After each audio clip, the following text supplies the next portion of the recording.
Hello there everybody. In this video I'm going to show you how you can create this template in Photoshop. Then if you are skilled in Premiere Pro, I will show you how you can animate it in there. This is a build from scratch template. That's why it's going to take two parts. The first part I will show you how you can design it in Photoshop, and this last part I will show you how you can animate it in using Premiere Pro. So let's get started. So first you're going to open a new document. Set your size. Mine is 920 by 1080 and press OK. Click on the little arrow in the right bottom corner of your rectangle tool and select your ellipse tool. Create a circle by clicking once in the middle of your canvas. Input the number for your width and your height and make sure it's the same. I'm using 400 by 400 for this example. So choose a fill color for your circle. I'm choosing red for this example. So press Ctrl J to duplicate your circle shape, and I'm going to name this inner part. That's going to be the inner part of the shape. Shift plus alternative to resize it equally, and shift plus option for Mac. Then change the color. So I'll try to resize it perpendicularly and make sure it fits directly into the circle. Change your tool to a rectangle in the tools panel and create a rectangle. So that's going to be the background of our icon. So right about that, I think this is perfect. Go to the shape property panel and bend the corner to the max by clicking on the icon and dragging it to the right. Change the color and create a duplicate. You can create a duplicate by simply pressing Ctrl J. Then you change the name to whatever you want to change it to. Change the color of this duplicate and press Ctrl T to resize it. I'm going to do this manually because shift plus alternative is not going to work here because it's very hard to resize shapes like this proportionally. So I'll do it manually. You can try shift plus alternative on your hand, but I'm going to do this manually here. Group your shapes for organization. You click on them, press Ctrl G to group them. This is very essential in Photoshop. Just adjust your shape and just try to keep it organized and clean. That's what this is all about. So go to your rectangle tool and create your background, your subscribe background. So change the color to red and make a duplicate. Make a duplicate, and this duplicate you can rename it in a rectangle. Yeah, exactly. So I'm going to change the color to something darker red. Change the shape option to subtract from shape and cut the shape with a rectangle. Click OK and match shape component. Exactly. So you click on that and create a new ellipse. This is going to be the background. This is going to be our like button background. I'm going to make it 50 by 50. I think that's too small. I'll try to increase this to 200 by 200. Let's see, right about that. So exactly. So we change the color to red. So we position it and make a duplicate by pressing Ctrl J.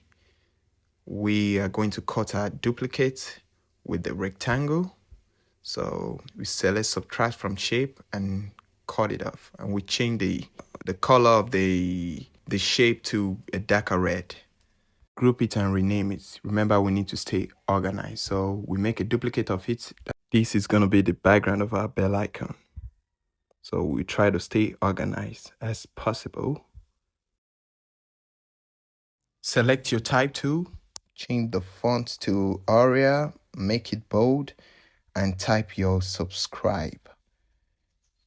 Change the color to, white and type it in subscribe. Exactly. So, okay.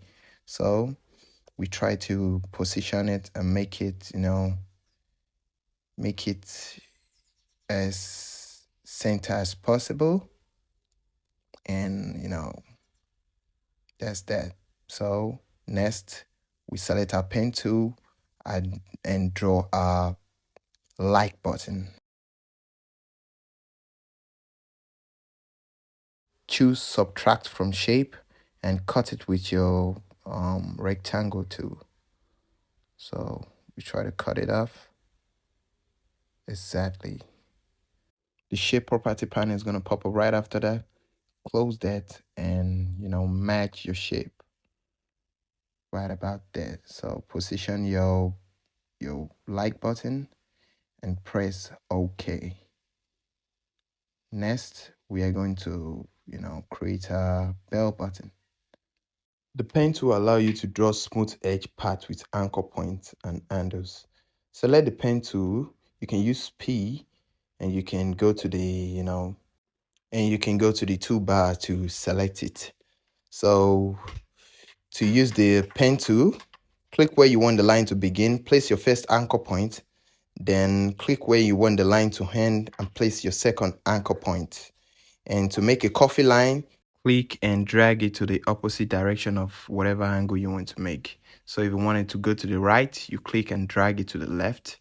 So just play around with it. I think you get to like it. It's a very, handy tool, and it's very useful in Photoshop. So, and if you have any problem with any of your anchor points, you can use Control to, to reposition it.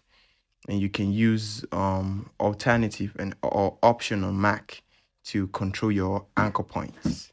Now go to your shape option and select combine shape. We want to add a shape to our bell, so we try to add the coffee shape right on top of bells to our bell. We make a duplicate of it and transform it horizontally, and we give it a color. So we try to resize it, and then think that is perfect. So now I'm going to place my logo in my canvas. Now I'm going to resize it and place it right above my background. I have my logo clipped to my background just to constrain to the background so it can move outside the background. So I think right about now it's time to start saving a template for Premiere Pro. So click alternative and click on the I button to select only the layer, to select only the background template and have it saved. So I'm going to create a folder for the for everything to keep it organized, and I'm going to save this with the background. So that's going to be the background, and I have the I button, pressing alternative and clicking on the I button to save this subscribe background. So make sure you have this transparent checked. Select the JPEG 8 and make sure your matte is none. Set your matte to none, and click OK. So